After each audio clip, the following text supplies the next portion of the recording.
नमस्कार बंधुरा श्रावणी रान्नाघरे आपनादेर सबाइके स्वागत जानिए आमी आबारो एकटा रान्नार भिडियो निये आपनादेर सामने चले एसेछि। आजकेर आमी आपनादेर कचु दिये एकटा असाधारण स्वादेर रेसिपि बानिये देखाबो। आशा करी आपनादेर भालो लागबे। तार जोन्नो किन्तु आमार पुरो भिडियोटा आपनादेर देखते हबे। ताहले चलुन आजकेर आमी कचु दिये कि बानाई सेटा आपनारा एकबार देखे निन। रान्नाटा करार जोन्नो प्रथमे आमी एखाने ग्यासटा अन करे एकटा कड़ा बसिए दिएछि। कड़ार मध्य दिए दिएछि बेश किछुटा जल।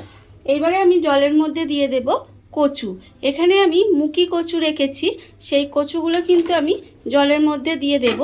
एई कचुगुलोके आमरा मुखी कचु बली। एखाने आपनारा कि बोलेन जानि ना, अनेके गाठी कचुओ बोले।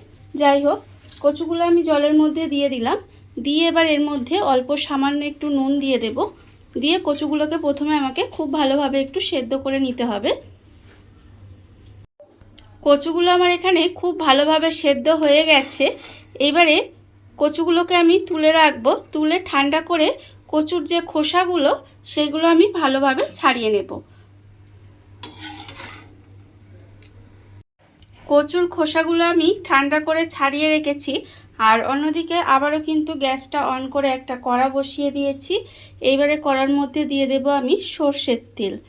प्राय 2.5 থেকে 3 চামচ मतो एखाने सर्षेर तेल दिलाम। एबारे तेलटा एकटु गरम होते देब। तेलटा आमार एखाने भालोभाबे गरम हये गेछे। एबारे आमी तेलेर मध्य दिए देब पेঁয়াজ कुचि। एखाने आमार एकटा बड़ो साइजेर पेঁয়াজ कुचि कुचि करे रेखेछि। माने पेঁয়াজগুলো একটু ছোটো ছোটো করে কেটে রেখেছি। সেই পেঁয়াজটা আমি তেলের মধ্যে দিয়ে দিয়েছি। এইবারে আমি পেঁয়াজটাকে একটু লাল করে প্রথমে ভেজে নেব। পেঁয়াজটা আমার এখানে লাল করে ভাজা হয়ে গেছে। এবারে আমি পেঁয়াজটাকে আলাদা করে তুলে একটু ঠান্ডা করে নেব। আলাদা করে তুলে রেখে একটু পেঁয়াজটা ঠান্ডা করে নিতে হবে। পেঁয়াজটা তুলে আমি এখানে ঠান্ডা করে নিয়েছি। এবারে আমি একটা মশলা বানিয়ে নেব। তার জন্য আমি মিক্সিং জার নিয়ে নিয়েছি। তার মধ্যে আমি দিয়ে দেব যে ভাজা পেঁয়াজটা আমি রেখেছিলাম, সেই ভাজা পেঁয়াজটা আমি এর মধ্যে দিয়ে দিলাম। এইবারে আমি এর মধ্যে দিয়ে দেব দুটো কাঁচা লঙ্কা। আর দেব আমি একটা ছোট সাইজের টমেটো কুচি করে রেখেছি, সেটা দিয়ে দিলাম। দেব আমি এর মধ্যে 5-6টার মতো কাজু বাদাম। আর দেব এর মধ্যে অল্প একটু আদা কুচি দিয়ে এবারে এটা একটা পেস্ট বানিয়ে নিতে হবে। মশলাটা আমার এখানে রেডি হয়ে গেছে দেখুন। এবারে এই মশলাটা আমি তেলের মধ্যে দিয়ে দেব। তেলের মধ্যে দিয়ে একটু কষিয়ে নেব।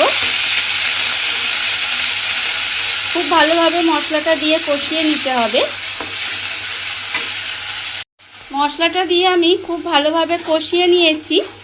এবার আমি এর মধ্যে দিয়ে দেব 1/2 চামচ হলুদ গুঁড়ো, 1/2 চামচ জিরের গুঁড়ো আর 1/2 চামচ কাশ্মীরি লঙ্কার গুঁড়ো আর অল্প সামান্য একটু চিনি।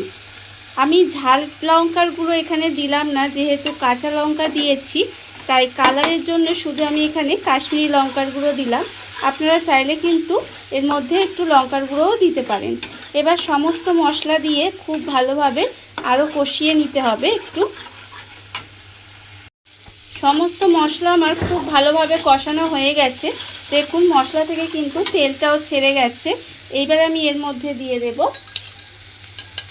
আন্দাজ মতো একটু নুন। দিয়ে নুনটা খুব ভালোভাবে মিশিয়ে দেব। আর এই সময় আমি এর মধ্যে দিয়ে দেব যে কচুগুলো আমি সেদ্ধ করে রেখেছিলাম, সেই কচুগুলো আমি এর মধ্যে দিয়ে দিলাম। দিয়ে মশলার সঙ্গে খুব ভালোভাবে কচুগুলো একটু কষিয়ে নিতে হবে।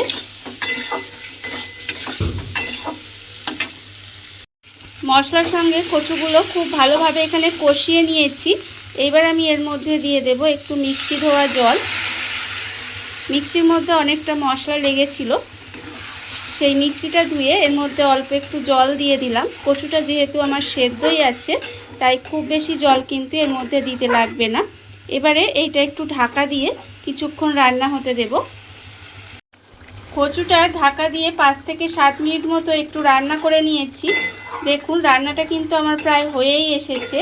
এইবারে নামানোর আগে এর মধ্যে আমি দিয়ে দেব অল্প সামান্য একটু গরম মশলার গুঁড়ো আর দেব আমি এর মধ্যে অল্প একটু কাসুরি মেথি দিয়ে খুব ভালোভাবে মিশিয়ে গ্যাসটা অফ করে দিলেই কিন্তু রান্নাটা আমার রেডি হয়ে যাবে। এবারে আমি এটা ঢাকা দিয়ে কিছুক্ষণ রেখে দেব, রেখে দিলেই কিন্তু রান্নাটা আমার রেডি হয়ে যাবে। দেখুন বন্ধুরা, বাড়িতে থাকা কত অল্প উপকরণ দিয়ে কত অল্প সময় কত সুন্দর একটা কচুর রেসিপি তৈরি হয়ে গেছে, আপনারা দেখতেই পেলেন। আর এটা আপনারা বাড়িতে বানিয়ে দেখতেই পারেন, ভীষণ ভালো খেতে হয়। এই ভিডিওটা যদি আপনাদের ভালো লেগে থাকে, আপনারা যদি ফেসবুক থেকে দেখে থাকেন পেজটি ফলো করে দেওয়ার অনুরোধ রইল, আর যদি ইউটিউব থেকে দেখে থাকেন চ্যানেলটি সাবস্ক্রাইব করে নেওয়ার অনুরোধ রইল। তাহলে চলুন ভিডিওটা আমি এখানেই শেষ করছি। আপনারা সবাই ভালো থাকবেন, সুস্থ থাকবেন। আবারও হাজির হব নতুন কোনো রান্না নিয়ে।